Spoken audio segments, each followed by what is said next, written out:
Well, Your Holiness, I hope that everyone has had an enjoyable lunch and that you have as well. Welcome back to you all. We'll now be moving. Tomorrow. Rela, ngansu the consular shusai. Oh. All Tibetan in free country. Tomorrow fasting. Tomorrow's yes. fasting. Yes. Yes. Some of our supporters. Yes. I hope.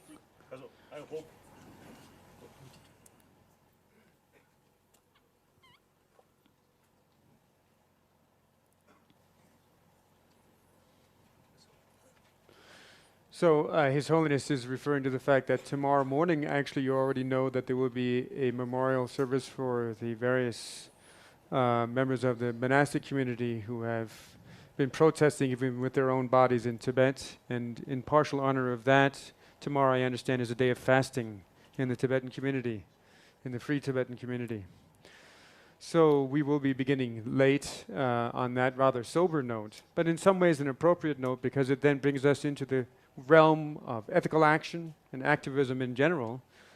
And we'll begin by the consideration of ethics, Your Holiness, this afternoon. Some 2 years ago, we began planning for this meeting when Dan Goldman and I first were given the green light by the Mind and Life Institute to plan the meeting. We started to think about what were the essential elements in understanding the environmental crisis. And we were joined pretty soon within our planning process by Jonathan Patz on our committee.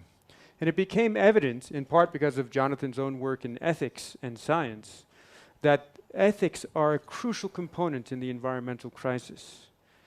In some ways, of course, as you pointed out, one role of ethics, a very important role of ethics, is to guide our actions once we have understood what is in fact the case. In other words, once science gives us a clear understanding of the scientific issues, the reality that we face, we then have the question of what our ethical choices might be.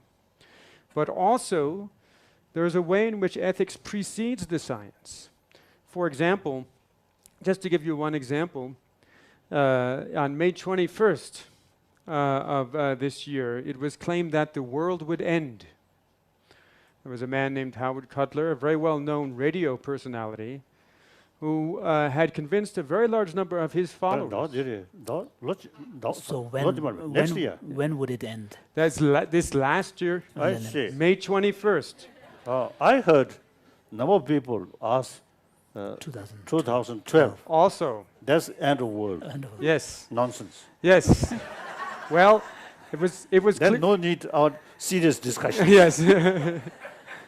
Everybody then relax and alcohol. Yes. Then wait that day. There were many parties on that day, actually, Your Holiness.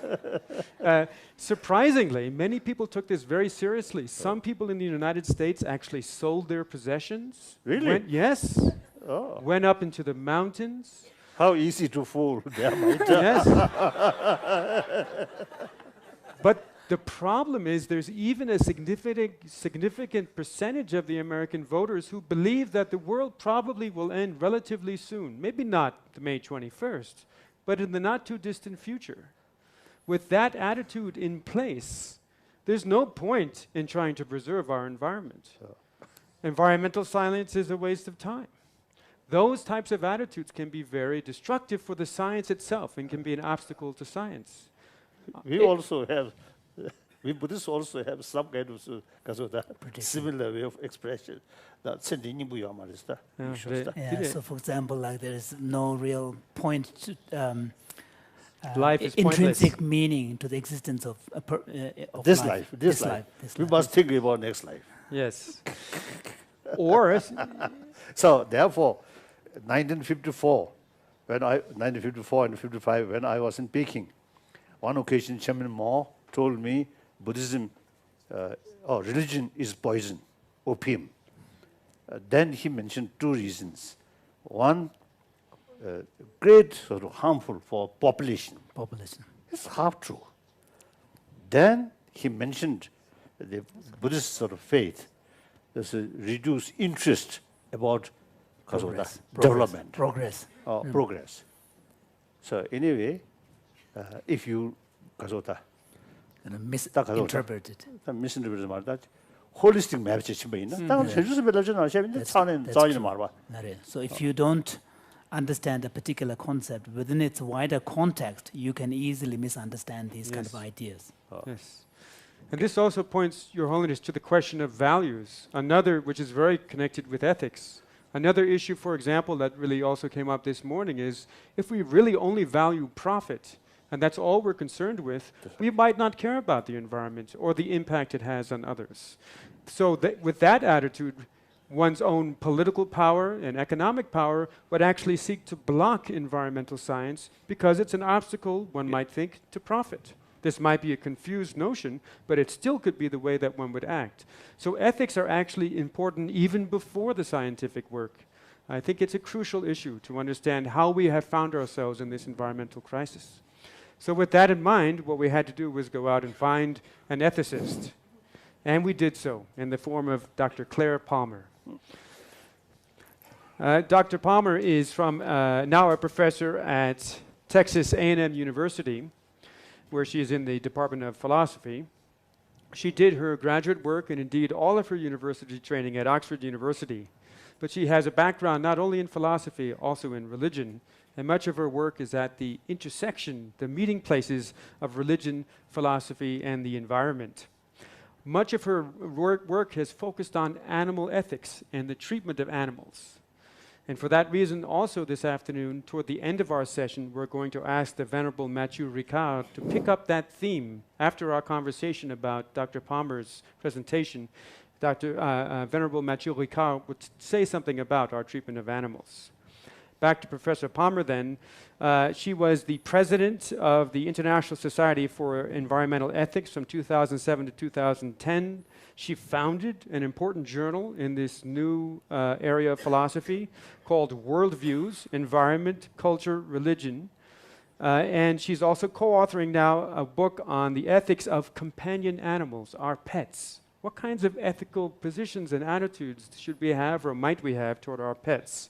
Her most recent book, if I recall correctly, is Animal Ethics in Context from Columbia University in 2010. She has also co-edited a number of volumes, including the 5-volume collection called Environmental Philosophy from Routledge, which came out in 2005. And part of the reason that when I was doing my research to look for someone who might be able to help us to understand these environmental ethical issues, I read various articles and I came across an article that Dr. Palmer had written that was amazingly clear. It laid out the various positions within environmental ethics and the way that philosophers throughout the world are thinking about environmental ethics. So that's actually part of what she will do today. She will introduce us to some of the key positions in environmental ethics and then raise for us some interesting questions that we might consider in the conversation. So, Dr. Palmer. I'm honored to be able to meet you and to talk to you today.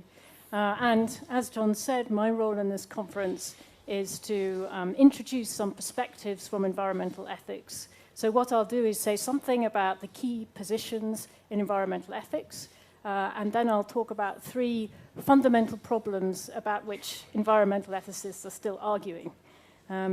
So Diana, Jonathan, and Greg have introduced us to some ideas about different kinds of impacts that we have on the environment. What environmental philosophers do is to pick up on that work and then think about, well, what values are at stake here? What kinds of ethical issues do these raise? How should we behave with response to these particular kinds of problems? So that's what we see our role as being. So I should just say something about the field of environmental ethics. It's relatively new.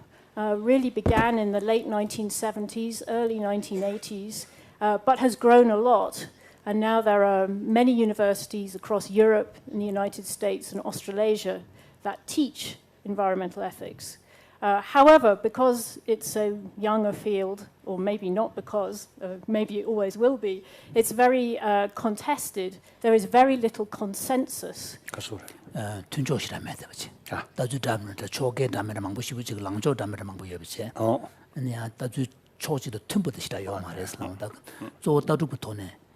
the environment ke langdo kol jukdo kol ke shi ge yonzang.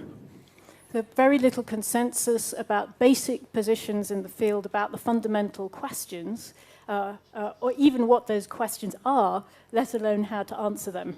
And as I'm sure that you have seen when you have met philosophers before, wherever there are two philosophers in a room, there will be at least three opinions. And environmental ethicists are just the same as that.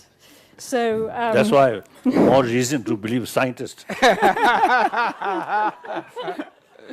I think the fact is, the reality, many aspects.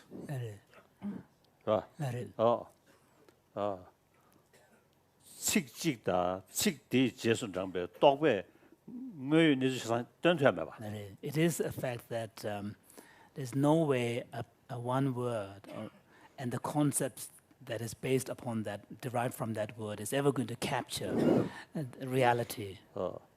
자자가 다도 세워주고 무슨 두해주고 써야 돼.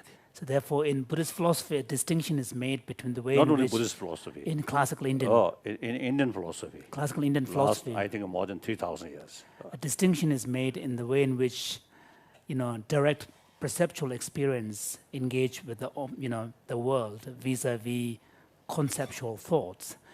Thoughts tend to be very selective and pick on only a facet of reality, whereas direct experience can engage with the object much more kind of, in a kind of a direct way. So naturally, the philosophical sort of thinking, so pick up one aspect. It's true. At the meantime, if that philosopher say this is the only truth, then mistake. That different aspect from different angle, isn't it? Okay. Yes. So we cannot be gurus. Tarumawaza lama chiyayo marwas. Tsaripaza guru sumbrwa. Tarumawaza guru tel sugyo maras. Oh, semi-guru. Semi-guru. Semi-guru. Quasi-guru. There is, though, one thing on which most environmental ethicists do agree, and that is that we're seeking reasons and explanations for the kinds of values that people hold. So when people make claims that something should be protected or something is important, philosophers are asking, well, why do you say that? What reasons do you give for that? And that's been one of the jobs that environmental ethicists have undertaken. So unlike my colleagues in the sciences, I only have 2 slides, well, 3 after this first one. And I'm going to use one slide, which John helped me design yesterday, to outline some of the basic kinds of positions in the field. So that's the first thing that I'm going to do. So as you can see, if you look at this slide, there's a fundamental kind of divide between 2 sorts of concerns. So one kind of concern is human-centered, and the other a non-human-centered. And that's been a big debate within environmental ethics. Now, of course, some human concern, they're not necessarily in opposition to one another. So something could benefit both humans and non-humans at the same time. So co-benefits, to use the term that Jonathan used yesterday.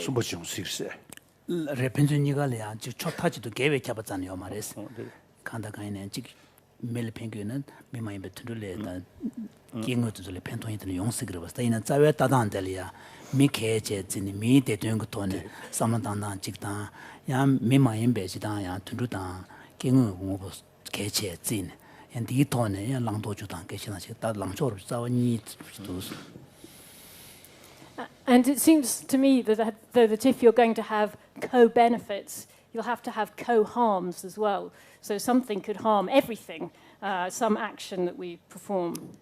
So what I want to do is to start on this side and talk about some of these human-centered positions. So the first one I've outlined here, I've called ecosystem services. And this concept was something we talked about yesterday. So these are the free services that nature provides to human beings. And environmental ethicists have been interested in this because they point out that this is very important for our own well-being, that we recognize the ways in which we are dependent on the natural world, and that can be denied in our practices. But they want to emphasize that for prudential reasons, for our own well-being, we need to think about this. So that's the first one. I'm not going to say very much about that.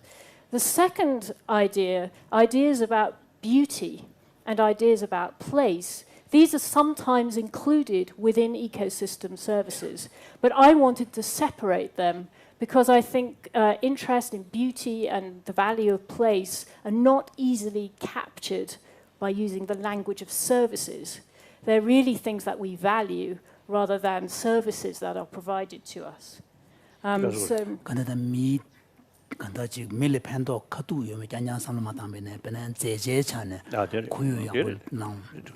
So some philosophers argue that natural beauty has some kind of intrinsic value for us. And certainly beauty has been something that has underpinned the protection of the natural world in many places, especially in the United States, where the national parks were formed in beautiful places initially. However, there are some concerns about weighing natural beauty or beauty too heavily. For instance, ideas about what's beautiful have changed over the centuries. So somewhere that's protected may lose value. Another concern is that some ugly things may be very ecologically valuable. So a corpse full of maggots may not be very beautiful, but will be very significant for other reasons. And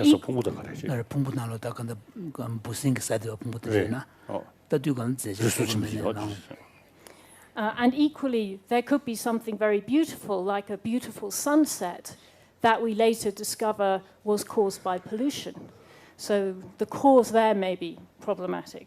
So that's some ideas about beauty. Place is also very important to people. People become rooted in particular places and come to value the places in which they live and will try very hard to protect those places. And again, the value of place has been very important in environmental protection. So again, this can be problematic. So it might be that people protect a place against, for instance, putting windmills there to generate wind power. So sometimes valuing place can conflict with other kinds of environmental values. So those are two kinds of ideas.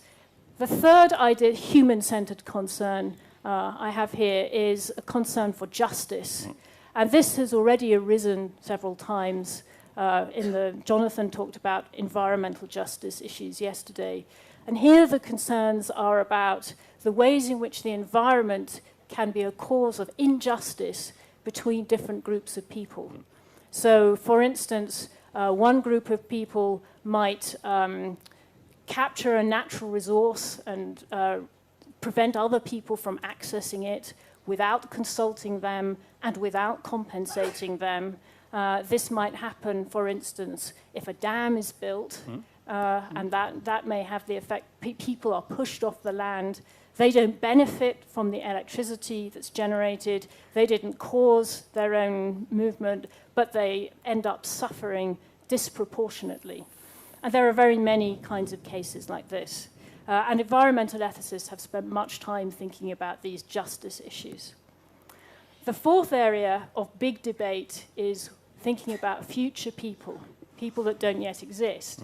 And I'm not going to say anything more about this here because this is one of the main disputes that I want to talk about later.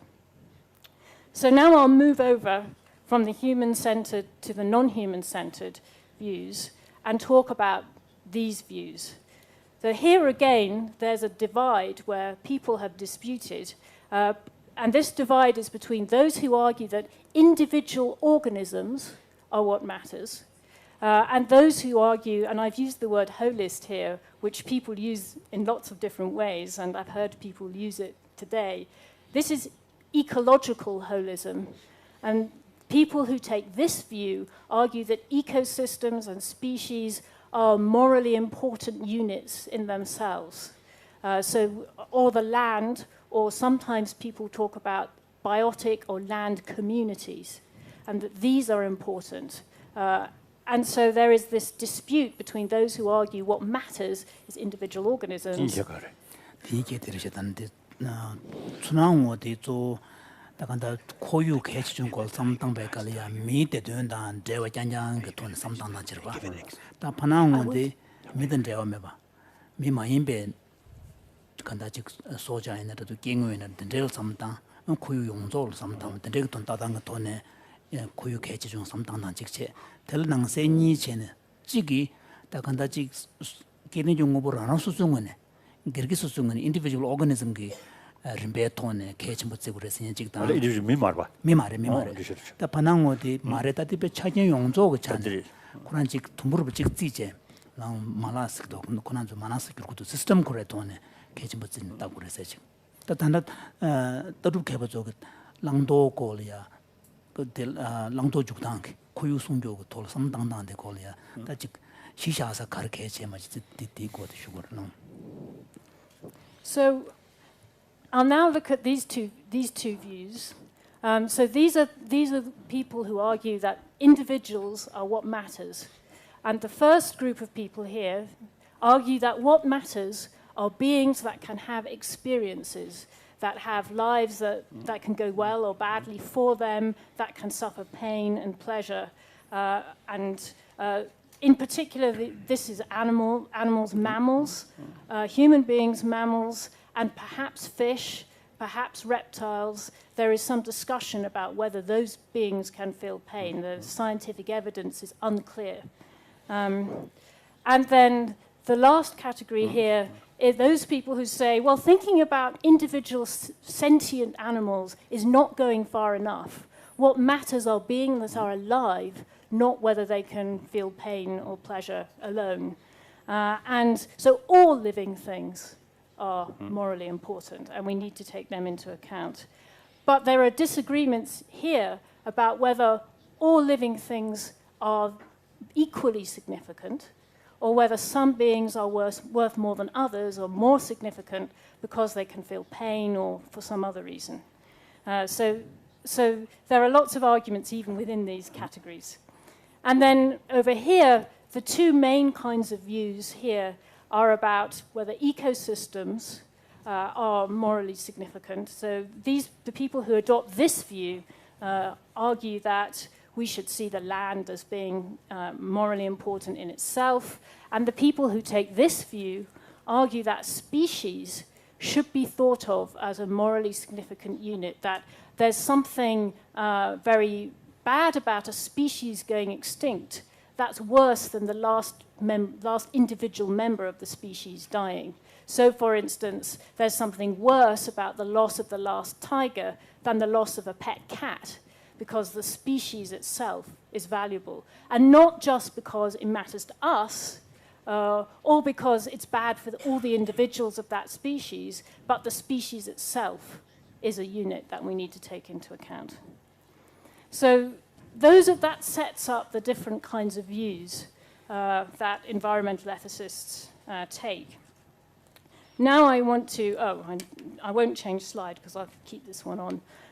Now I want to talk about three kinds of problems about which there's lots of dispute. So the first kind of problem I want to talk about is about future people. So it seems clear, and people have raised this already, that future people, we can harm future people in various kinds of ways. We can leave a legacy of nuclear waste. We can change the climate. We can cause pollution. We can cause climate change. We can make species extinct. So we can have many negative impacts. But how to think about this ethically has been very troubling for environmental ethicists, and indeed for Western ethics more generally. So there are some philosophers who argue that we shouldn't take future people into account at all. They are not morally relevant.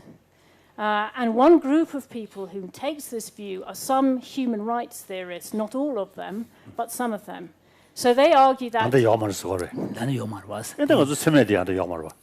It's only the thing in that case, our later part of our life is not Does not exist. not a reality today, does not exist. But we have to take serious concern about the later part of our life. Because our own future life does not yet exist. Yes, So, yes. yeah. So this is something I wanted to ask. So this is children, grandchildren, grandchildren. You have to take care. Care long. That is silly, I think. Silly view.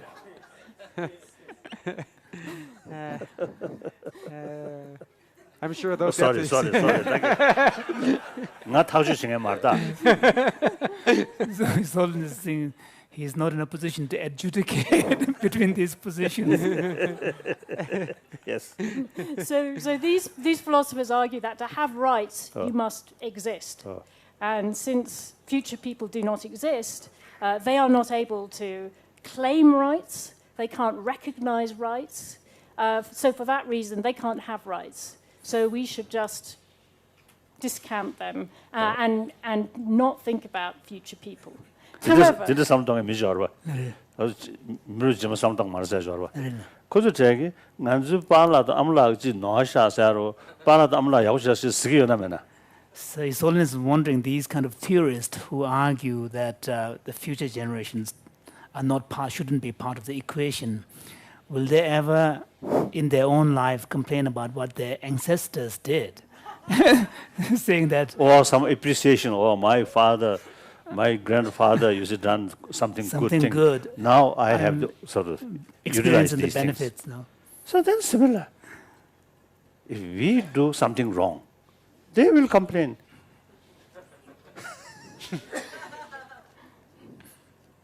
Yes. so more philosophers argue that future people do matter, though for different reasons. So some say we can harm future individuals. Others argue there will be more suffering in the future if we behave in particular kinds of ways. So there are different sorts of arguments. But even if this is accepted, this creates many difficulties about how to factor future people into decision making. So there may be cases where the interests of present people and future people may conflict with one another. So development that might help some present people may harm some future people. So that's one kind of problem. Another kind of problem is, and I think this has already been raised, is that the motivation for present people to take future people into account is very weak. One reason, and I think Elke will talk more about this, is that many people think that to resolve some of the environmental problems we currently have, we'll need to make collective agreements between ourselves that will benefit all of the parties that join the agreement if everyone keeps the agreement. However, future people can't join in collective agreements because they don't exist. So they can't be represented, they can't take part in them, and so we're not motivated to include them because we don't benefit from them joining an agreement with us. We can harm them, but they can't benefit us. It's a one-way kind of relationship. And another reason why we're weakly motivated with respect to future people, and this came up in a discussion we all had the other evening, is that it's very difficult to feel compassion for beings that don't yet exist. So while we can feel compassion for a distant person and we can see a picture of their suffering, we can feel compassionate towards them, for beings that are non-existent, that motivation is going to be difficult to achieve. So that's another kind of concern there. There's a Buddhist, classical Indian Buddhist philosophical school who argue that everything that exists must exist in the present. So it seems to be quite similar line of thinking.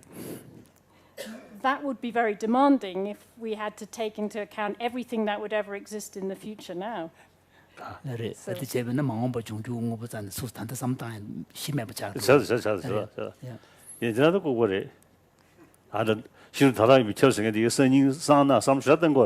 even in the case of these classical Buddhist philosophers who insist that to be real is to be real now, also worry about what happens to them in tomorrow or a day after. Because as a matter of fact, you see, these are Buddhist, so they also is talking about nirvana. There's a future. Okay. So this is one kind of problem, and I'm going to, at the end, put up 3 questions of things that I'd like to discuss, and this future people question is one of those questions. So the second issue I wanted to talk about was what to think about systems and species, since that is a big problem for environmental ethics. So it seems as though there's something right about the insight that when we think about environmental problems, we're not just thinking about lots of individuals. So we don't normally think, when we're worried about an environmental problem, we don't think that what we're concerned about is the effects on individuals. We're concerned about much bigger effects. We don't, for instance, think that a tree plantation from planted trees is the same as an old forest that's never been cut, even if there were exactly the same number of organisms in the plantation as the forest. So we think there's something different in a system than we do in a plantation, for instance. However, it's very difficult to get a grip on what it is about a system that might make it morally significant. So very famously, the philosopher, well, he was a forester and a philosopher, called Aldo Leopold, an American, claimed that we should follow a land ethic. And land ethic, land ethic. And the land ethic says, a thing is right as long as it tends to preserve the integrity, stability, and beauty of the land community. It is wrong as it tends otherwise. So that was his very famous sentence. So all students of environmental ethics that don't know that are in trouble. However, individualists dislike this view. They say, well, ecosystems don't really exist in the way that someone like Leopold thought that they did. There are, in fact, not kind of coherent wholes with integrity and stability out there. We can't clearly identify the boundaries of ecosystems. We can't pick them out. They're much more chaotic than Leopold thought that they were. Organisms arrive randomly. They have relationships with one another, but they're not systematic in this kind of sense. And even if they were, why would we think that something like integrity of a system mattered morally anyway? It's not the right kind of property to matter. What would matter is whether it could suffer. And we know, for instance, and we know that ecosystems don't suffer. Some individuals might suffer. Similar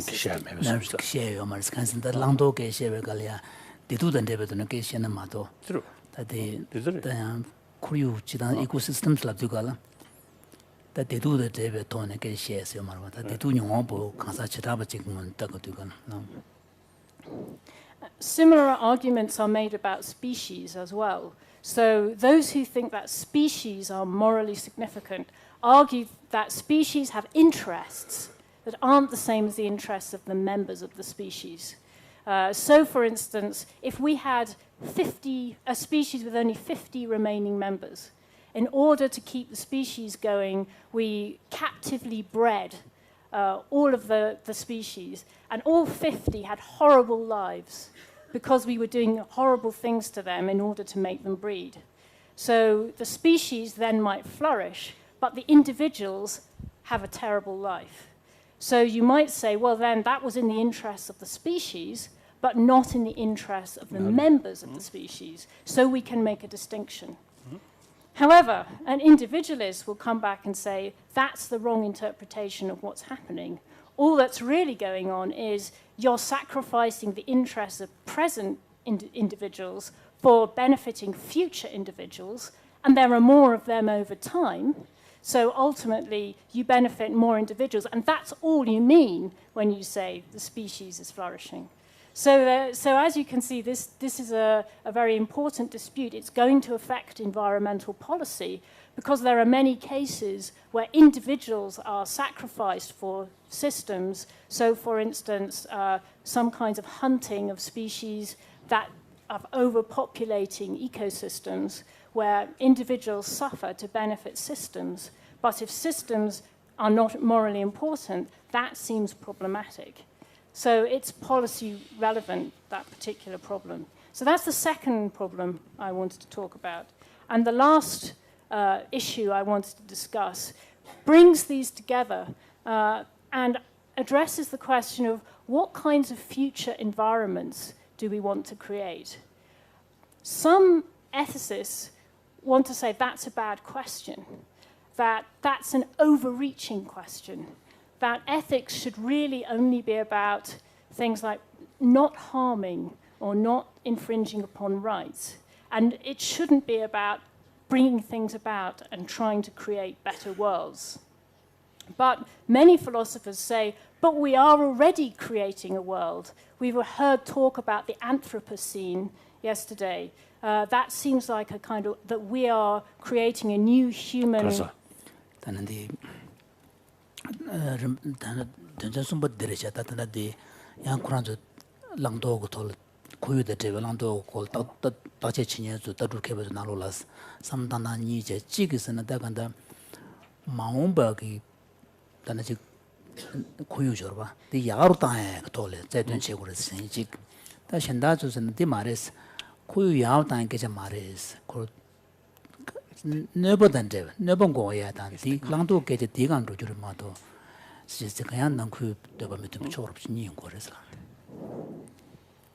So these philosophers argue that given that we are already creating a world, we need to try to create the best world possible, or at least a better environment than we are currently doing. But as I've already suggested, it's not clear what the distinction, just to be clear, the distinction between these two positions is one is saying the role is to avoid harm, not so much to bring things about, be more proactive and make them happier, kind of thing. Yeah. Is that the yes, that's the distinction. So, if there is a goal to create a better environments, better future environments, then the question is, what would they look like? What is a better future environment? And since there are many different views about what matters, as we've seen, what would constitute a good future environment is very problematic. And a further complication is that something like climate change, while as we've seen, it will produce various kinds of harms, also will create a new environment with new systems, new individual organisms, and many of those new organisms, for instance, will be as valuable as the other organisms that would have come into being had they existed. So it's very difficult from some kinds of views even to say there is a problem about climate change. So, for instance, we know that one current effect of climate change is that there is less tundra and that the forest is expanding into the tundra in Siberia. Is that bad? Is that a harm? Does it matter that there will be more forest and less tundra? Has an ecosystem been harmed? Has the tundra been harmed? Siberia le 들어봤던 tundra. 탕 첨부 쉬우던데. 사차바이 레벨 갑이야. 다들 남시 돌도 저걸 되게들 신기해 고속으로. So one kind of vision that many people think is important is that if whatever a future environment should be like, it should contain less suffering. And that's a view that's very common. But ethicists find this problematic too.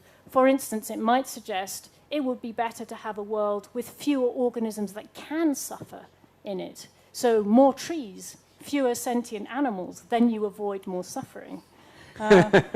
Or it might mean that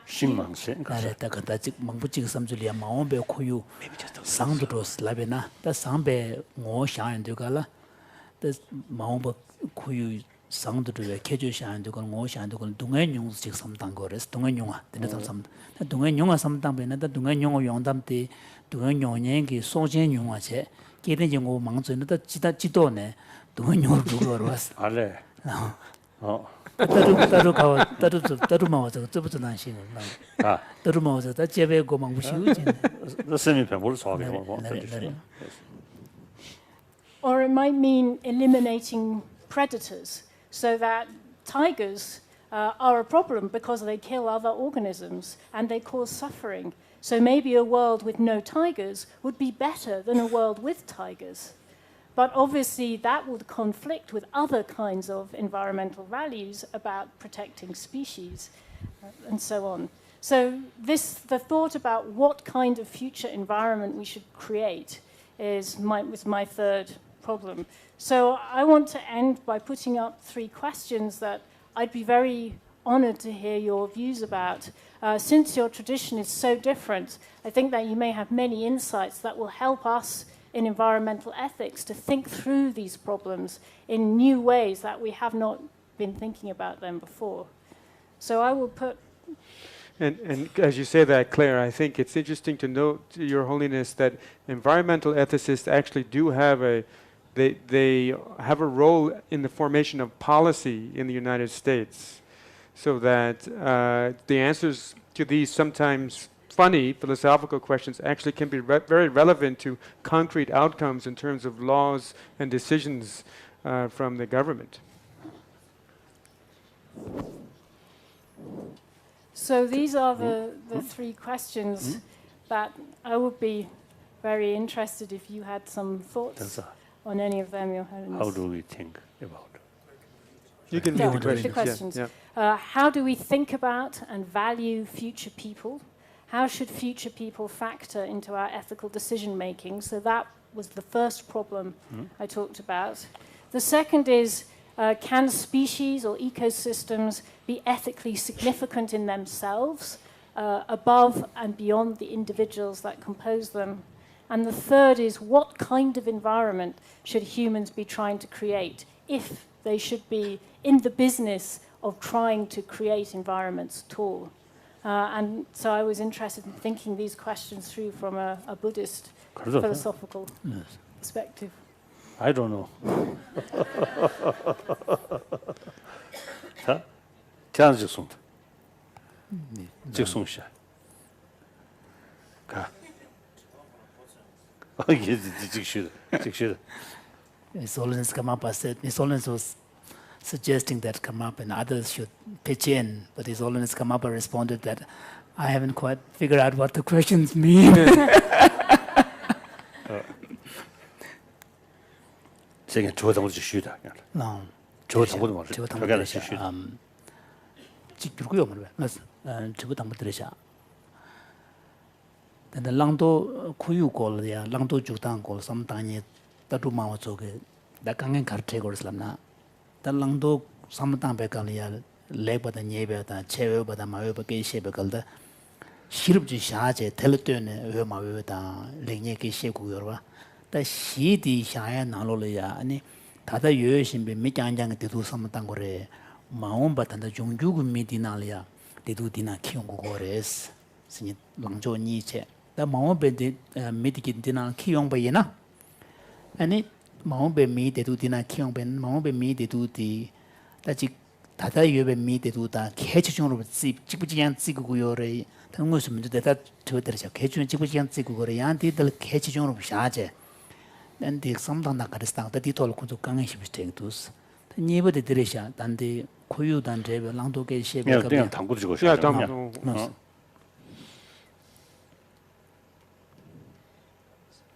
I think I already responded.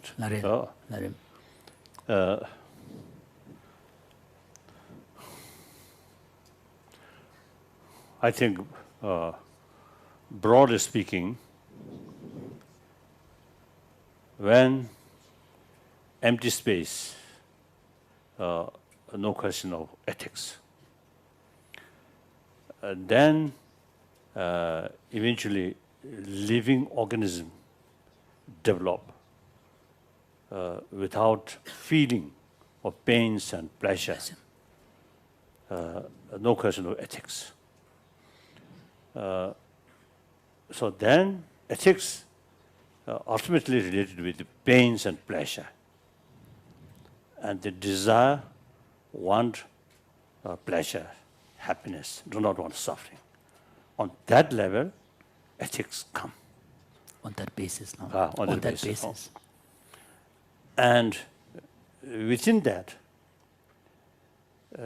those mammals who have no sort of intelligence, I think biologically, like mother taking care, those mammals who used to come from mother's womb, even including birds, you see, they have some kind of sort of sense of responsibility to look after their youngster.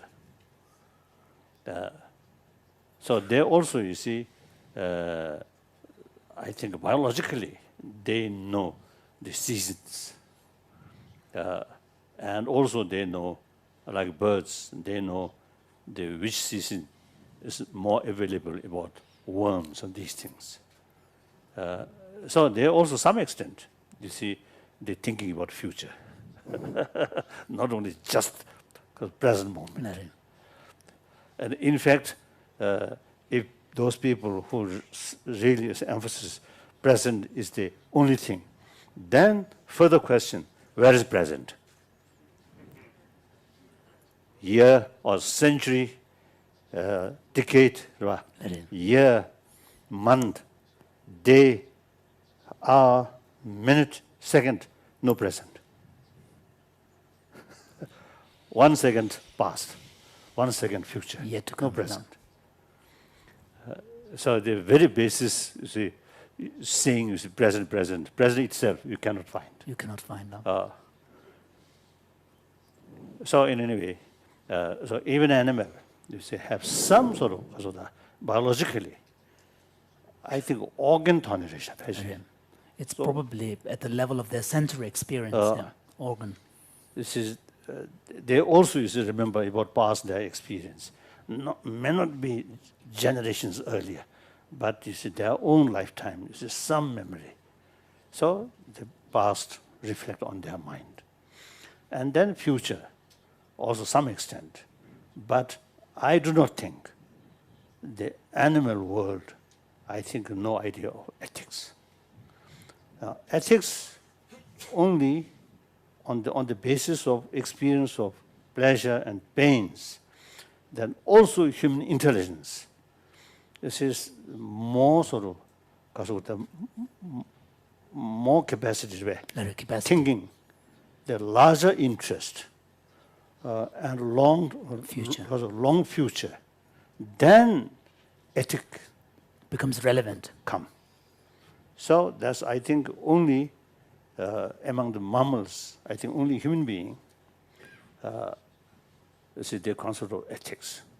Then also, that also maybe in very early period, the communists say, Marxists say, you see, the original communism, classless society, very small population, everything used equal. So at that period may not be concept of ethics. Everything natural. Then population increase.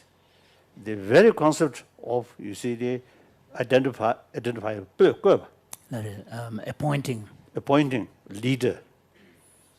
Because now in the society, some unhealthy things, injustices. So the very idea to pinpoint one person, you should lead us, that kind of sort of concept. You should look after us. So in order to protect the weaker people's sort of right. Now here, ethics now come. That's my view, of course. This could be my own personal kind of creation, invention of, so, evolution of ethics, but of course there is not much basis for this. So this is, if you look at the whole evolution of ethics from an overall standpoint, that's how I see it, His Holiness was saying. So naturally, coming generation, nobody deny they have no feeling of pains and pleasure. So we have to take concern about their Right. well-being. Well-being. Generally, future people. How should future people factor? Then also, the present experience very much related with past sort of event. So from that, what we learn, what we can learn, is our present behavior may affect on future because of experience. The past, something happened. The 20th century become the century of violence. So beginning of this century, still some violence. In spite, every people say peace, peace, peace, but some violence there.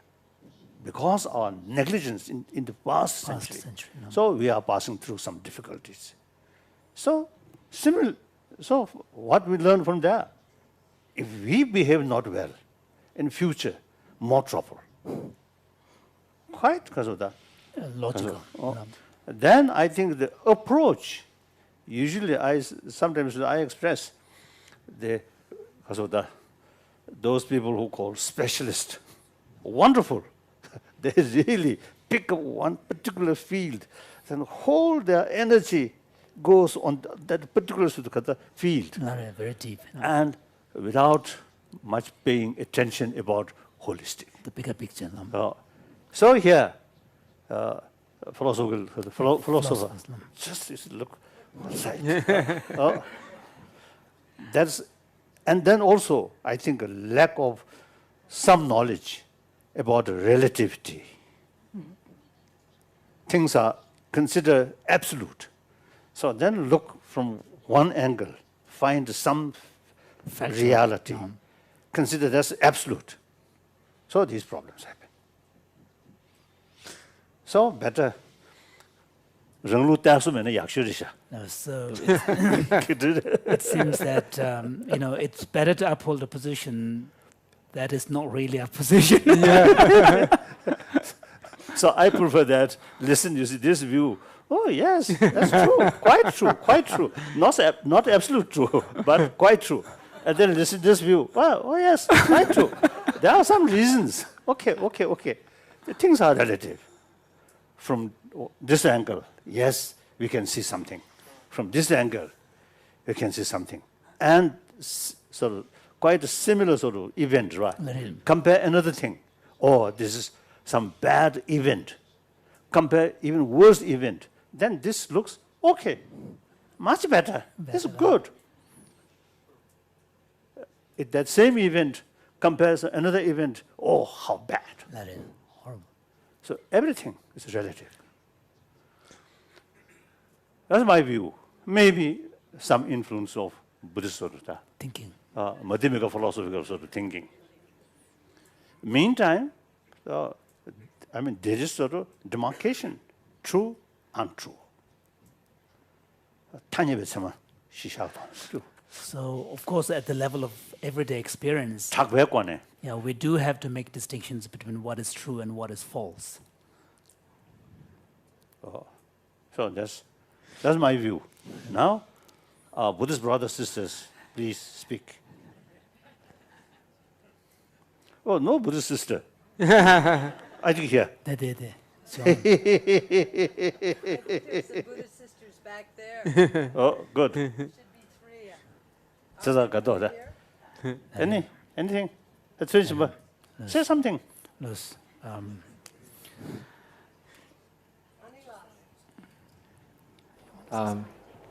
Don't push it. Oh, Indian Buddhist there. You, Indian Buddhist, come away.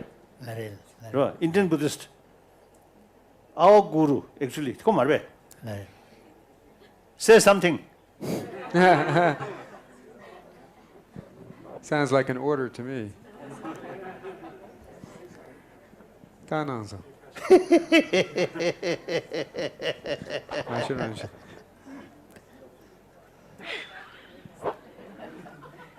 We always see sort of express or introduce our Buddhist sort of thought come from India, come from Nalanda.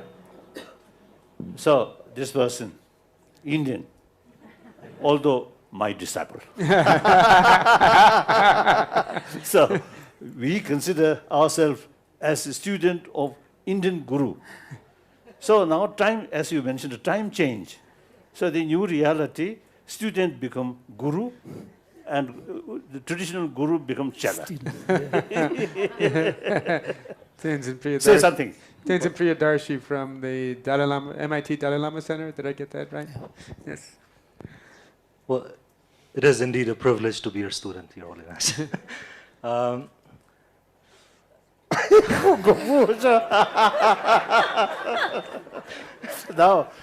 we should practice this Tibetan sort of tradition. This is one where I can lose my hair more. But, I think part of the concern from ethicist point is that, well, let me put it this way. You know, when you take a survey of how many students in the United States, for example, would willingly want to enroll in an Ethics 101 class, it's a very rare percentage. The reason being that the reason being that ethics, for some reason, is being taught in a manner that is not very appealing. Meaning ethics often has been taught as a restraining mechanism. Don't do this, don't do that, and this is the value of this thing. And to a large degree, a theoretical approach to it. Ethics has never been taught I in a think that's mainly based on religious faith. Right. Also from the Greek tradition, you know, coming from Aristotle yes, and yes. others. However, when the Buddhists are looking at ethics, they are looking from the point of view of optimization. That how do we, by virtue of exercising ethical behavior, can become more optimal human beings or become more optimal persons. So that is why even aspects, the problems that you raise about future people, at times it just appears to be a bit absurd. That would even arise as a scenario. And in a human being's mind, to address a concern like environment and think and not think about future people, not think about future generation. Even from Buddhist point of view, I think just the idea to even take that as an ethical consideration is an absurdity. I'm going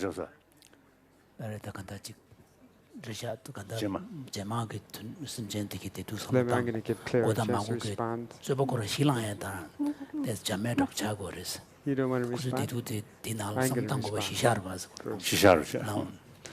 Well, I want to make this a little more concrete because this actually has very important ramifications in the context of moving environmental policy forward.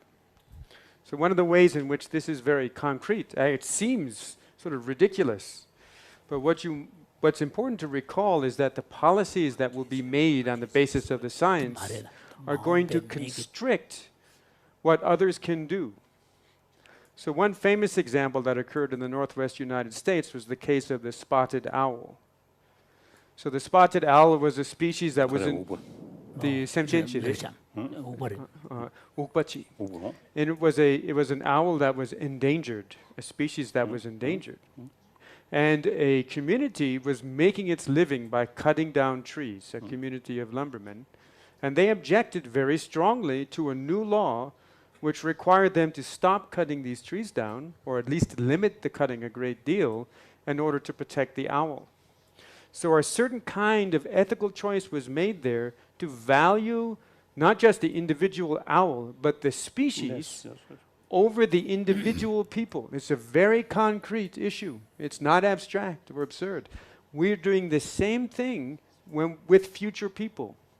So for example, if we decide now that we're going to make it illegal to hunt, then the people in the world now, of course, who claim, I would love to hunt, I don't want to stop hunting, we're of course restricting their rights, but we're restricting the rights of all of their children and the cultures based on hunting.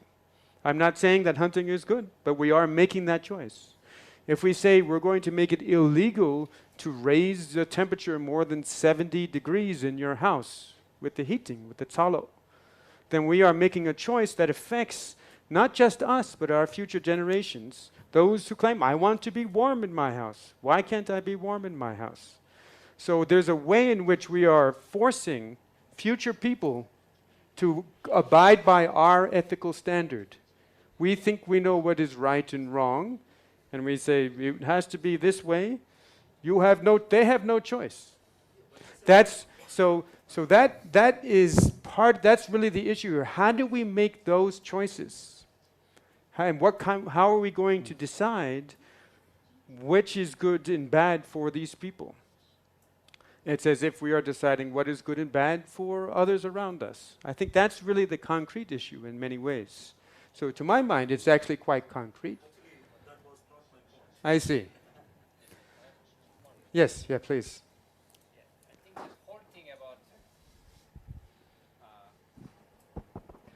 the question of absurdity or not is a measure of our self-grasping. Because as just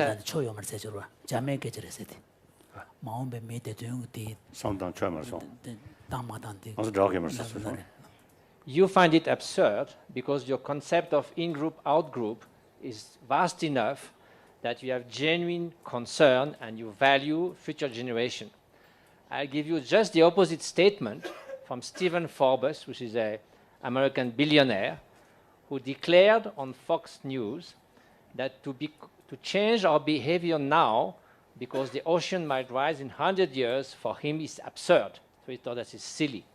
So this means that he was strictly and only concerned about now and himself. So it's not now or future, it's about me and basically others. So if your self-grasping is so narrow, it's only you. If you extend it a little bit, of course, if it's you, you will find normal to care about what happens to you next year and in 10 years. That nobody will object that. If you extend it a little bit, you will care about your friends, about your family, possibly about the same ethnic group or the same nation. So you extend a little bit. But still a lot of self-grasping that I can care a damn for those who don't exist yet.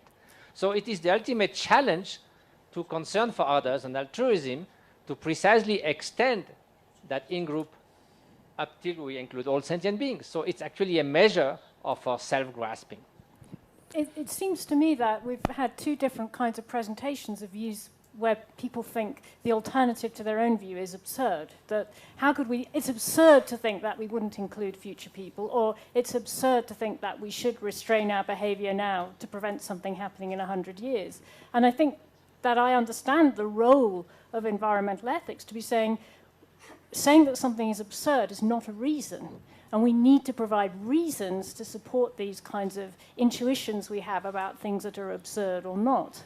And I think that what you subsequently said was providing a reason for that kind of view. Jonathan? This reason in one word is, I don't want to suffer, no one wants to suffer, future sentient beings do not want to suffer. And that's the Buddhist reason for that. Recognition and valuing that. Let me step out of my role as His Holiness's interpreter and speak in my own voice. One of the things that is being brought very, very sharply into focus in your presentation is the problem of thinking through these questions, because what all of these competing positions show is that there are competing values that we all hold dear. But when it comes to the actual nitty-gritty of figuring out what is the best way to behave, sometimes these values conflict. And for example, how do we bring the future generations to factor into our decision making is a very, very important case and example. And I think the key phrase that you're using in all of this is the phrase moral significance. What is the moral significance of future generation in our consideration of ethical responsibility? What is this moral position, significance of ecosystems?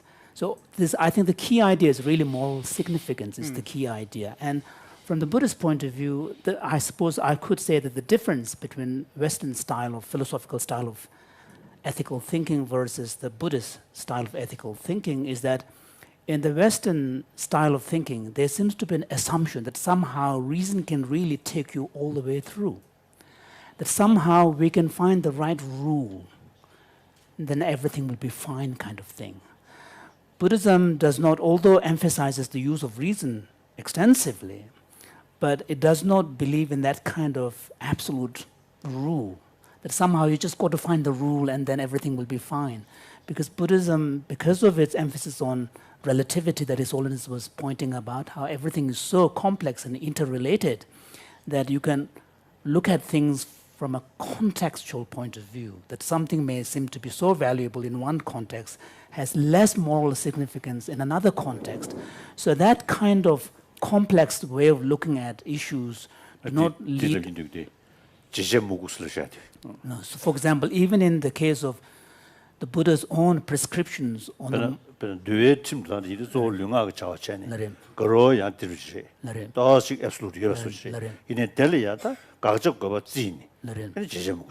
So for example, I suppose the closest that the rule-based ethics comes in the classical Buddhist tradition is in the area of monastic codes, the precepts by which monastic members live their lives.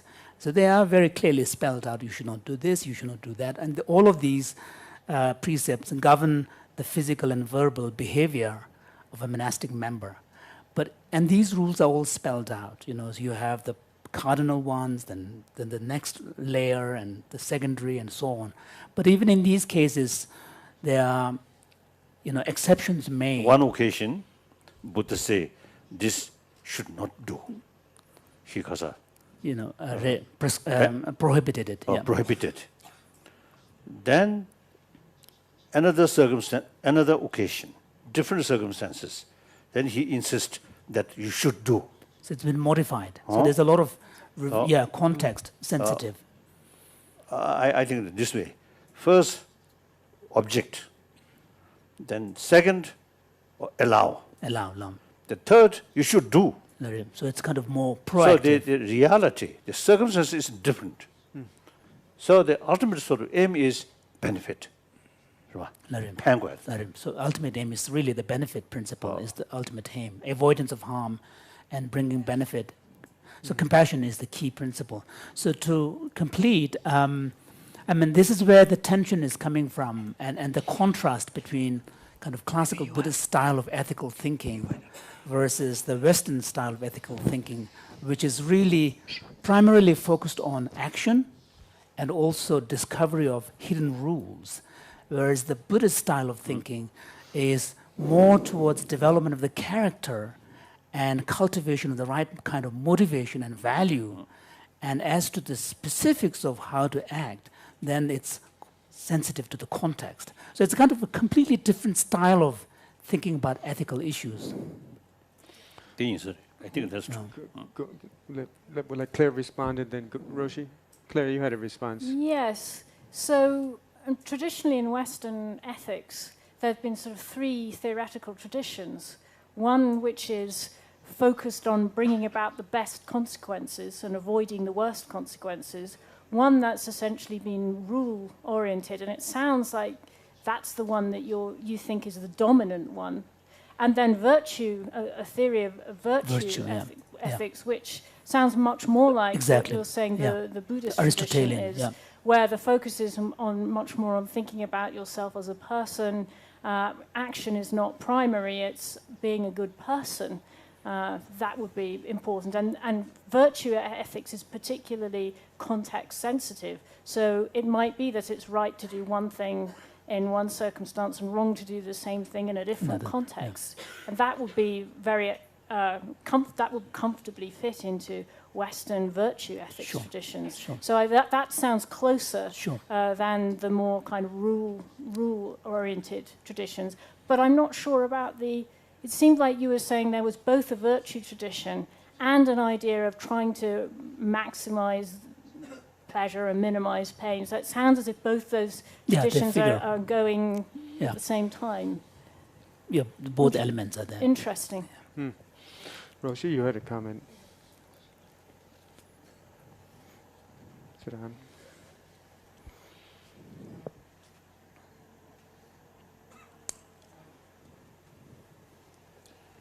So from the Buddhist perspective, we could say that the Theravadan tradition, at least the Vinaya, is more rule-based. And the Mahayana tradition is more compassion-based. And then you could even posit that there's a third perspective, and that's the Buddhayana perspective. And that perspective is a perspective of, discerning the nature of reality.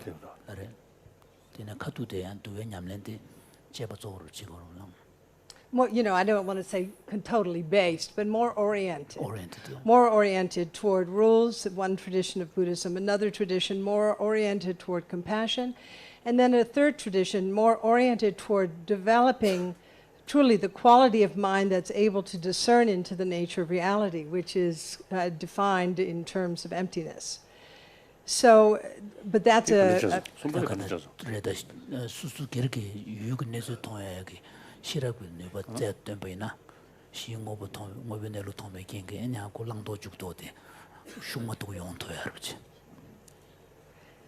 And there are two dimensions here that are really critical. One is the motivational, the aspirational.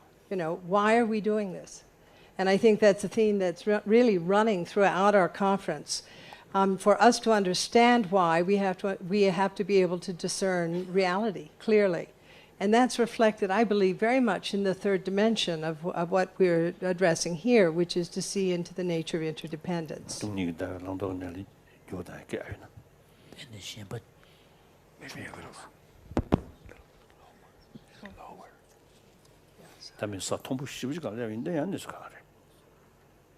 Right? So even within Buddhism, there are tendencies, if you will, or lenses that I think are important to consider. And I think it's really essential for us to look at these lenses literally as diopters and to be able to put those three lenses together so that we're able to have depth of field. I think that, developing policy or rules is really important because these act as individual and social constraints.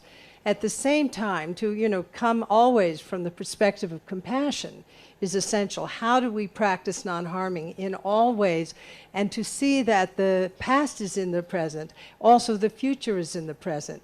So as His Holiness said, clearly the present doesn't exist per se as an entity. As soon as we try to grasp it, it's the next present, so to speak. But there's also a world of causality and of relationality. And I think that why this question is so interesting to us is that because one of the features that we haven't addressed is the causal dimension. Diana?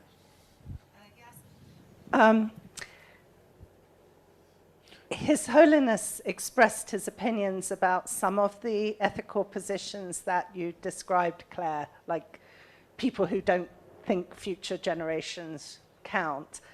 But you were very careful not to give your own position in your presentation. You spotted that, huh? Yes. And so I'm wondering This is the hot seat now. Yes. Fellow Englishwoman, I'm wondering if you would like to tell us where your position is. That is private business.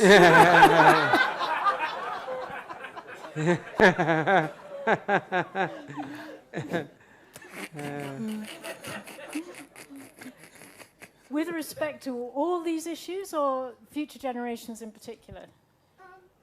I think on the ecosystems as well. I think that's Ecosystems probably is the a more very challenging important, one. Yeah. Yeah. Well, I am clearer in my view about the question about ecosystems than I am about future generations, which is to say that I think we must take future generations into account in moral decision making.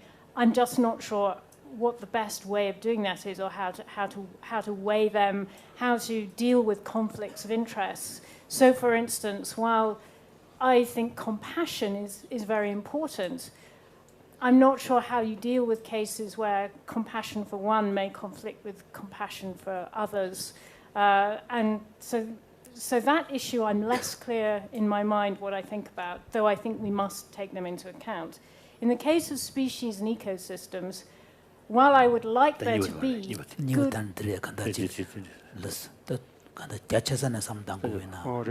Individual, Yes. While I would like to find good arguments to support the idea that either species or ecosystems are significant units in themselves, I have not found those arguments.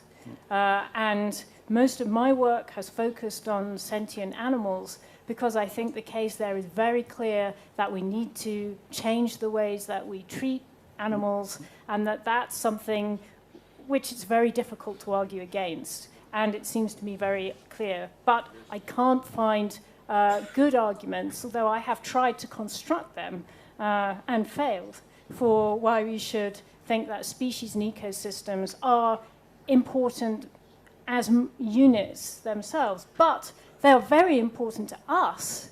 And so any policy that is likely to protect them, any policy that takes our long-term and interests and future generations into account is likely to protect species and ecosystems for human-centered reasons and for sentient animals. So you don't necessarily need arguments to say that these things are important in themselves.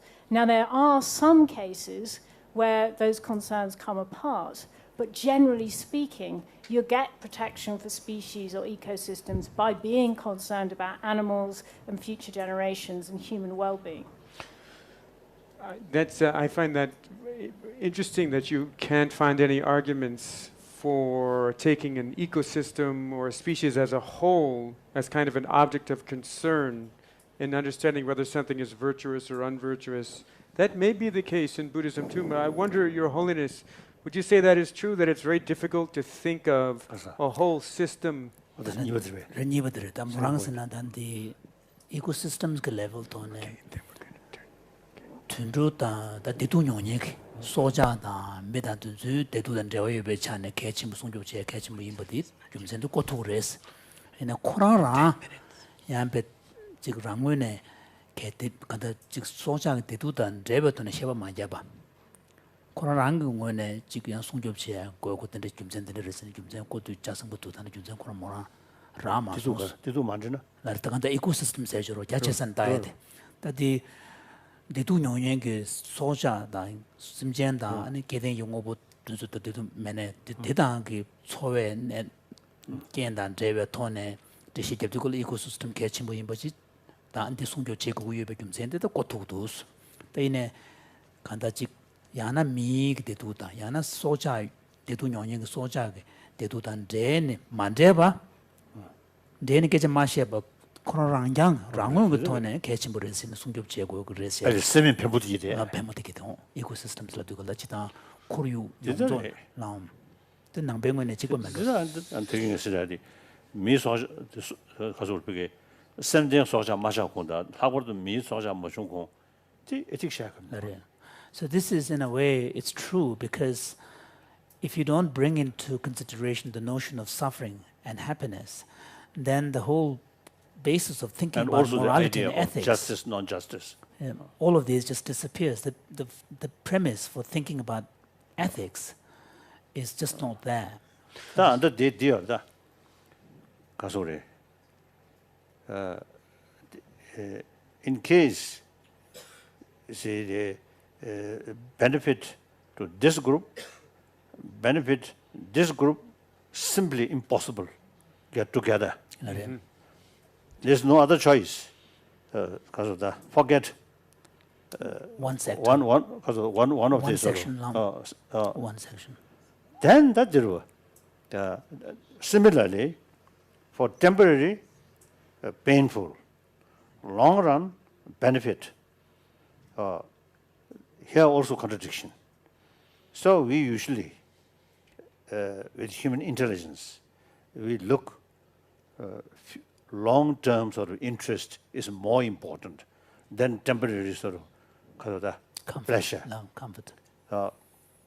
I think those called sports are Athletics. Athletes. I think they really Train. spend a lot of time with a lot of sweat. So immediate some difficulties, but in order to bring deeper satisfaction, they sacrifice immediate sort of relax sort of the time. Right? So similarly, two groups. So since we already use that, the student, I think students themselves, including myself, when I study, I prefer more holiday, more play, not study. But that's for long run, bad. So we must sort of pay more attention for study. So my tutor kept whip always. Good idea. to save long term sort of the benefit. So that's every society, we do that. We practice it. In order to seek sort of the long term benefit. Temporary sort of we make sacrifices in the immediate. So now similarly, if there is no third choice, either sacrifice one of their sort of the interest in order to get some of the benefit to one. Then the question is, how do we do this? How do we start thinking about adjudicating between these two competing? The sacrifice few minorities' right in order to achieve the interest or right to majority. So that's why this democratic system, the best system. That does not mean 100% perfect. But generally speaking, it's much better. I always say the world belongs to humanity, not government, not kings or queens like that, or religious leader. So recently when I was in America, I told America belongs to about 300 million American people, not this party or that party. So similarly, I also was telling my Chinese friend, China belongs to Chinese people, not Communist Party. So in order to govern the country by the people, democratic system is the best. That does not mean the 100% of people govern the country. Majority elected one party, support one party, and then rule. So now here like that, the benefit for majority, wider community, is more important. If there's no other choice. If there's choice, both have the right. Both should have sort of the prosperity or good thing. But if there's no other choice, either must sacrifice, then we have to look the majority. That's a very productive answer, Your Holiness, to that second question. I find it interesting, at least, and I hope that'll be helpful to you, Claire. We do have we had a couple of comments, but I'm afraid that we had agreed that Mathieu Ricard would make some comments, and it's really time to start those comments now. So I must apologize. I'm glad to see we have other questions. There'll be more time for discussion later this afternoon. And also, I'm sure we'll pick up some of these themes tomorrow. So I'd like to make a slight transition now, Your Holiness, although it's not much of a transition. We've been talking about, in part, the rights of non-human beings, especially animals. And Claire herself is actually one of her main areas of expertise is the treatment of animals. That's very appropriate now because we're going to ask the Venerable Mathieu Ricard to make a few comments here. As it turns out, the way in which we treat animals can have a tremendous impact on our environment, as well as the ethical questions that are raised. So, Mathieu, with that in mind, if you would please, we'll make a switch here. Can we thank Claire? Yes, thank you, Claire. Yes. Thank you.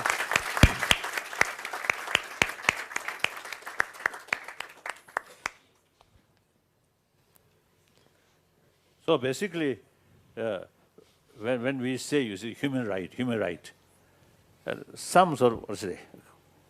Come. Me too, Larisha. You can scoot this way. Yes, yeah. More space, yeah.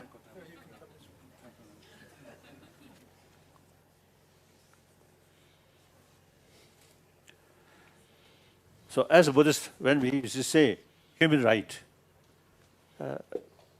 that's just some sort of the indication or implication.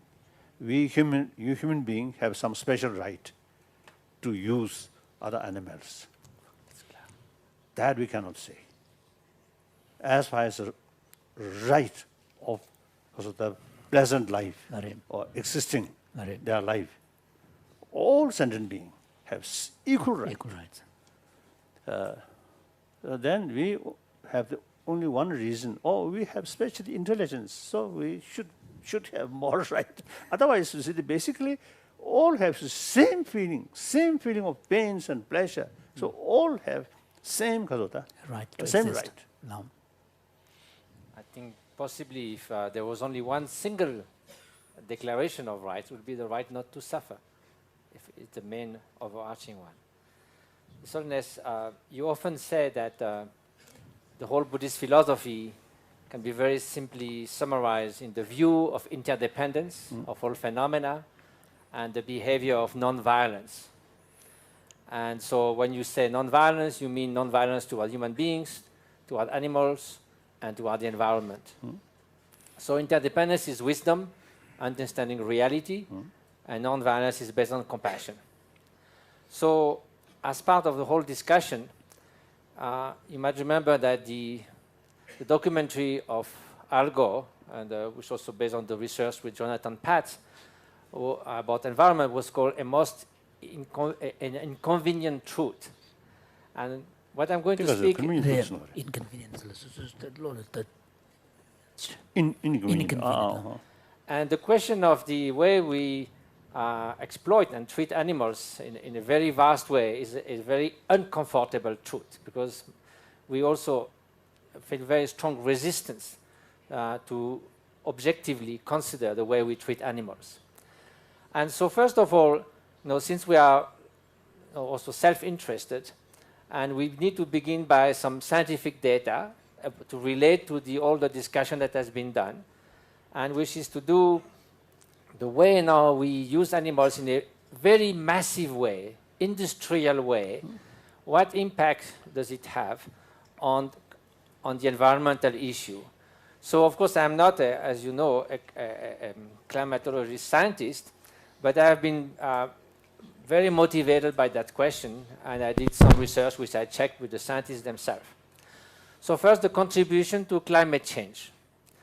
And so what we mean by livestock is all the animals, farm animals, and especially industrial farming, because in the United States, 99% of meat production is not in the fields, it's industrial farming, whether veals or poultry. That contributes vastly to climate change. 18% of the greenhouse emission, which is global warming, comes from using animals for meat. And that's the second main factor. The first one being housing, the way we live. And we spoke a lot about transportation, but that's apparently only the third one. And one of the explanations is that the emission of methane, also the transportations of grain towards those industrial farming and so forth. Why Diana just told me last night that the methane that is emitted by the livestock is 25 times more active in causing greenhouse effect than the CO2, the carbon dioxide. So that's why also it has a huge impact. But the good news is that methane only remains for 10 years active to cause that greenhouse effect, while carbon dioxide can remain up to 100 years. So that's why the IPCC, the UN report, strongly stressed that one of the fastest and easiest way, in fact, to immediately and very soon, within 10 years, have an effect on reducing the greenhouse effect would be simply to reduce significantly our consumption of meat, because that will not be so much of the livestock. So that's both a very strong effect and also 로준나로래 고유로 어떤가서 통규 통토백이 교화대학에 자주 지기나스 저균도 사에 샤데가 육체스 용 땅배는 디토는 덴덴 쇼게 요베 미크 통토 그래서. So to give an example, to produce 1 kilo of meat, that means through all the chains that leads to that, the land that will be devoted to that, the grain that will be devoted to that, the methane and so forth, produce 50 times more greenhouse gas than producing 1 kilo of wheat, which is equally good food. Now, the waste. Waste is a major cause of pollution, atmospheric pollution, pollution of the rivers, creating dead zones in the ocean and so forth. In the United States alone, the industrial farming produces 130 times more waste than the whole human population. So there's huge difference. Human population in the States. Yeah, the pollution, the waste. Yeah, the population is in the States. The population of the United States, United yes. States. So 130 times, because it's one of the countries that has the biggest industrial farming. Now, the other aspect we told you, that Jonathan pointed yesterday, is the ethical effect, that the nations that are most contributing to global warming are affecting, those who are suffering are those who contribute less, and so the poorest nations suffer from the actions of the richest nation. So what does that translate in terms of this question of animal rising? It takes 10 kilos of vegetable protein that could be used as very good food by the poor people to produce 1 kilo of meat. So it is basically a very bad outcome, only at 10%. Not only that, but the meat production is supposed to double by 2050. And all at the cost of the poorest nation. Why?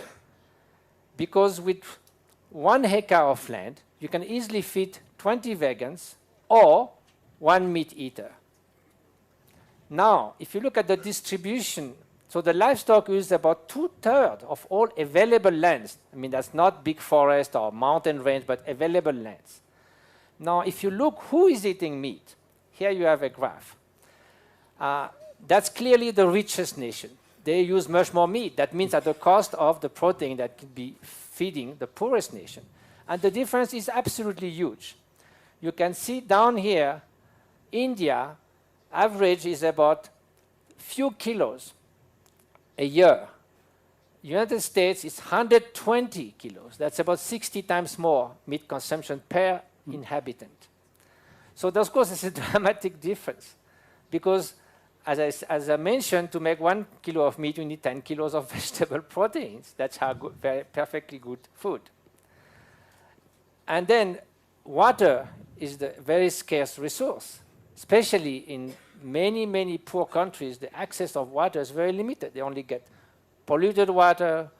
They have to walk 10 or 20 kilometers to get water. The women have to go at 4 in the morning to fill buckets. It's a terrible thing. But again here, producing 1 kilo of wheat requires 50 times less water than producing a kilo of meat. Now, if you look at also the impact on health, in the United States, 60% of all antibiotics used in the United States are used to just keep industrial farm animals alive until the moment they are killed. That could be used for medical purpose. Why they do that?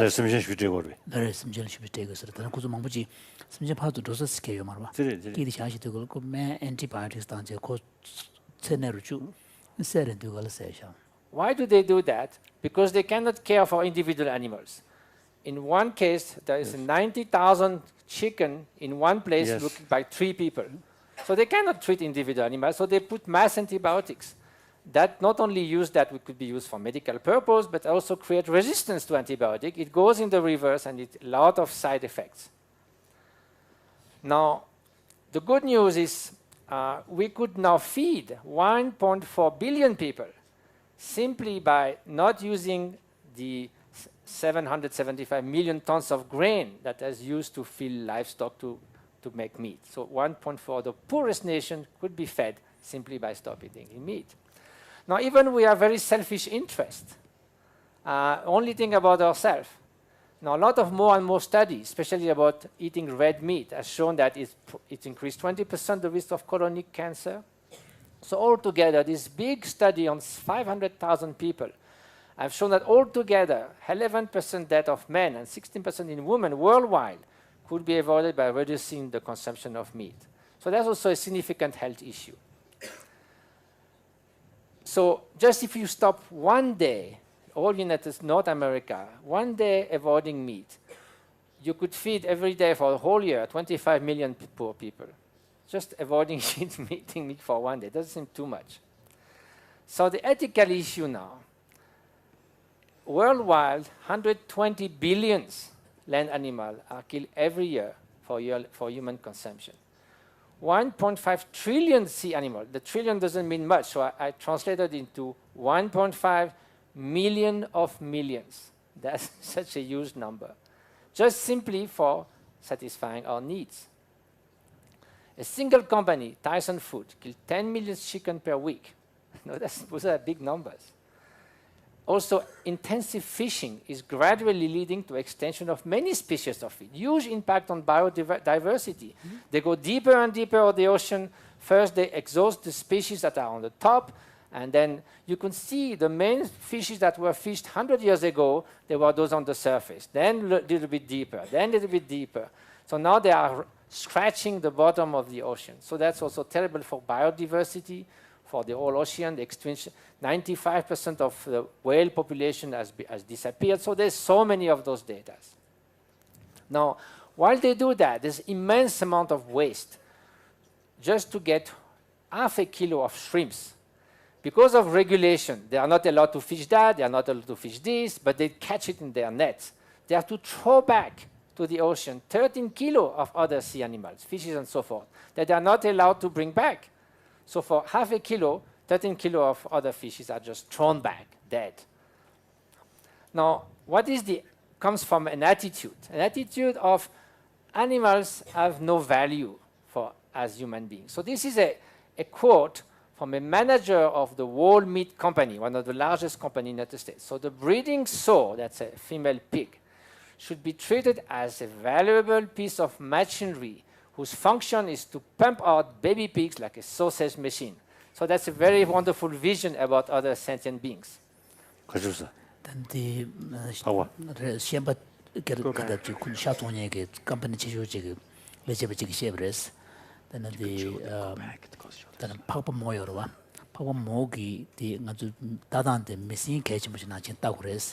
근데 파파 모여게 그 고전 가르서는 파우도 양세 미싱 나는 단디 교만 수업에는 소토지. To give a very few images without showing disturbing images and films about what's going on. Again, 99% of meat animals are in industrial farming. They live about 1/60. That means one of their lifespan. I mean, if a cow should live 10, 15 years, they live 6 months. In horrible conditions. A chicken in industrial farming can live their short life in the size of an A4 size paper, no more. Density. The veals, they are put in boxes. Yes. They can't even have space to turn and lick their back. Because we want white meat, because it looks better, yes, they cannot have iron. So if there's any iron, they try to lick. So the farmers remove the iron. So all kinds of things like that. It's just unbelievable what is being done. So then why do we do that? Because we think basically human beings are so superior. So what is basically altruism? Altruism is valuing other sentient beings, having concern. What we see in genocides, very often, like in Rwanda and so forth, they devalue human beings. They treat them like rats, vermins, impure. Now, in animals, it goes one step further.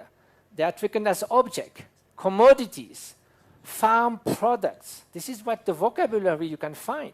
Instead of killing, they speak of harvesting animals, just like if they were objects. So I think that's the idea that man is so superior. So why? Basically, we say, oh, human beings are so intelligent, so clever, they have long-term things, they can have wonderful lives. Animals don't have that. But the question that Western philosophers ask, the question is not can they reason, nor can they talk, but can they suffer? So in terms of being your throat slit by a knife, it doesn't matter if you are a professor of university or a cow. Basically, none of them desires that. So I think that's one of the main reasons. There are many other arguments given. Nature is like that. Animals eat each other. So what's the point of having intelligence if we cannot have a little bit more compassion? Because, of course, an animal only eat what they need. They don't increase their consumption out of limits. And the other reason is animals don't suffer. That was, until very recently, people were told they're just like robots. And you said the question about whether fish suffer. No, it has been found that fishes have just the same neurotransmitter that's code for pain. Why should they have it if they don't suffer? It has been found that lobsters, when they are put in boiling water, they suffer a lot. So that's also new scientific evidence. So it stays to this idea that we are so superior that we can do anything we want. So that's ethically extremely wrong. So it has led people to say that this is ethically intolerable. Here is a quote from a Nobel Prize of Literature, Isaac Bashevis Singer, whose whole family was killed in concentration camps. And he was so struck by the similarity that he said, man has convinced himself that all other creatures were created merely to provide him with food, pelts, to be tormented, exterminated. In relation to them, all people are Nazis. For the animal, it is an eternal Treblinka. It means a concentration camp. But the difference is that we do it again and again, year after year, everywhere, all the time. So at the same time, Mahatma Gandhi said the greatness of a nation and its moral progress can be judged by the way its animals are treated. So here we have a problem that is vast, that is immense. But the solution is so simple. It doesn't require stopping traveling.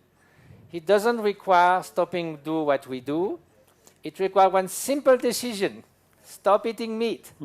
It's so simple. Anything else in your life that can be done. And I want to end with a quote of George Bernard Shaw, who said, "Animals are my friends, and I don't eat my friends." Thank you, Mathieu. Wonderful. Wonderful.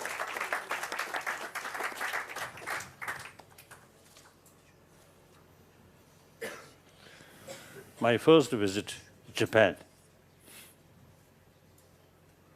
the organizer showed me one poultry, big farm. Big farm, poultry farm. I was told about 200,000 chicken. They're small. Spaces, in small cages. And collect egg. Like prison. And I asked, after around 2 years, they're no longer egg. And what to do? Finish. Even worse, Your Holiness, when the production of egg goes down a little bit, they cannot treat separate animals. So it's cheaper to kill 90,000 and to start from scratch than to find other means. So they just kill all of them and start again. That's because of the rule of doing faster, more production, and as fast as possible. And then sometimes the bird ills, bird flu, Bird flu. Millions and millions were killed. And then as well as cows. Cattle. And then, as you mentioned, the fish, limitless. Yeah, limitless. And sometimes I notice, of course, the other countries also, I think. I notice some Japanese, see hook, because of the catch. And some play. Not play, outdoor sort of, because pain and also out of fear, they jump like that. They consider this is playing. Then catch, then 가서 대하투. 적주 쏟고 해말로 식도. So it's people do fishing for sport. Yeah. And then they catch the fish, and then after a while they unhook it and let the fish in the water again. So I think your presentation really is convincing and really wonderful. So I appreciate. Thank you.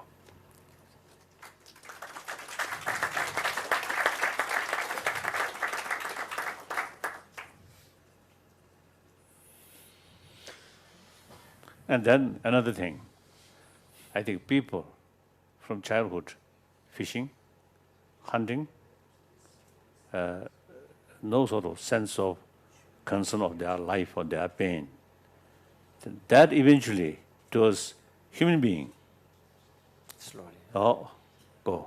So till you yourself, you see, because of touch, so no sort of concern about others' pain, shooting, beating. So our compassion or sense of concern must start from young age, no. from the smallest animal. Animal or insect. Or mosquito, I often used to tell, my relation with mosquito is not very good. Otherwise, we Tibetan, as a Buddhist community, from childhood, because we get sort of some kind of habit. Do not kill, even a small animal. So then, killing human being, big shock. Nowadays, even 100,000 people killed, not much shock. I think really that's a very serious matter, very, very serious matter. So our love and compassion, respect, the right of small insect, I think that's the basis of genuine built-in compassionate world. Very important, isn't it? Very important. Meantime, I myself non-vegetarian. But Your Holiness, 65, I give up. 1965. I give up sort of non-vegetarian food. So I practice strictly vegetarian diet. No egg, nothing. So then I took a lot of nuts and creams, according some my Indian friend, according their advice. Their sort of advice. No. So then after 20 months, because gallbladder survey, jaundice survey, hepatitis, jaundice. Oh, not the other one. Gallbladder. Oh, gallbladder. Oh. Yes. So then whole my sort of skin become yellow. My eye, nails, everything become yellow. So later I describe, at that time I become truly living Buddha. Chinese word, living Buddha. Actually wrong translation. But become living Buddha not through spiritual practice, but through illness. So then, according to Tibetan physician, as well as the Ayurvedic sort of physician, and they advised me I should carry the traditions of the original previous diet. food style. Meantime, since my childhood, I think my age, 13, around 13, in Tibet, all Tibetan government official festival functions transform complete vegetarian. Food at all the official functions. Then solo tambo phejiring And also a saving animal, from the butchers, over 10,000. Whenever I saw some sort of herds, you see, coming to the butcher's place. Please. I cannot sort of remain. So I feel kind of something very uncomfortable and almost itching around my neck. So I really feel now my sort of health, now because of the age, 70 now almost 77, 76. I feel some positive result from these my sort of actions. I feel.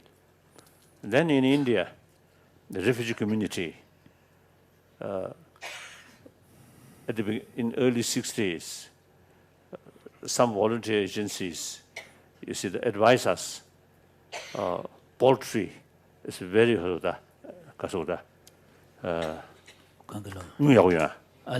For income generation.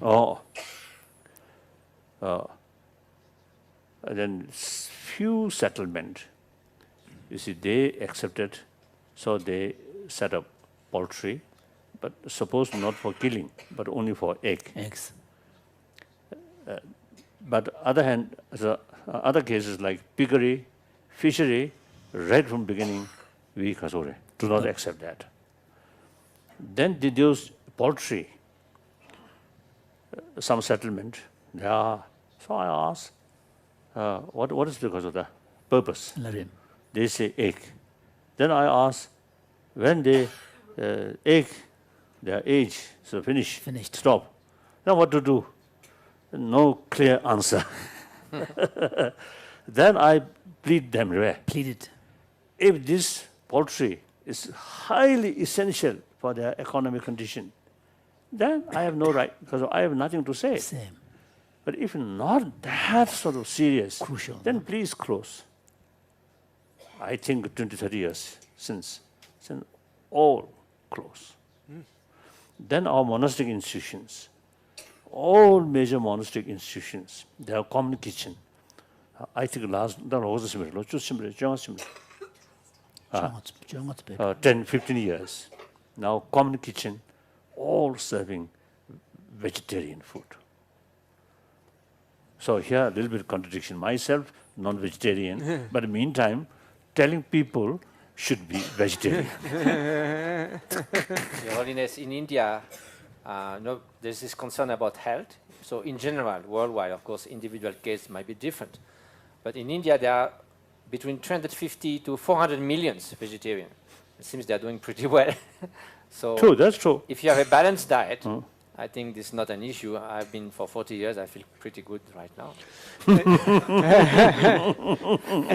And the other thing, actually, Your Holiness, that we heard from Greg was, in fact, that even if one is not able to become a strict vegetarian, simply a reduction in one's consumption of meat can have a tremendous impact, not only, of course, on, on the maltreatment of animals, but also on the environment.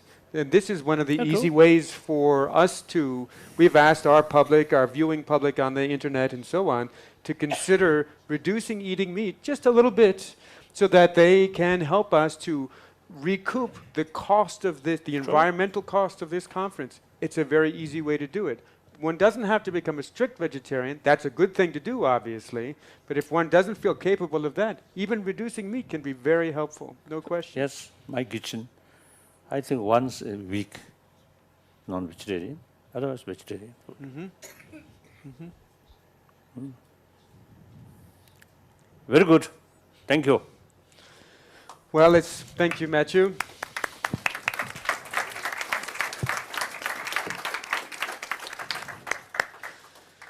Thank you again, Your Holiness, for this afternoon's conversation.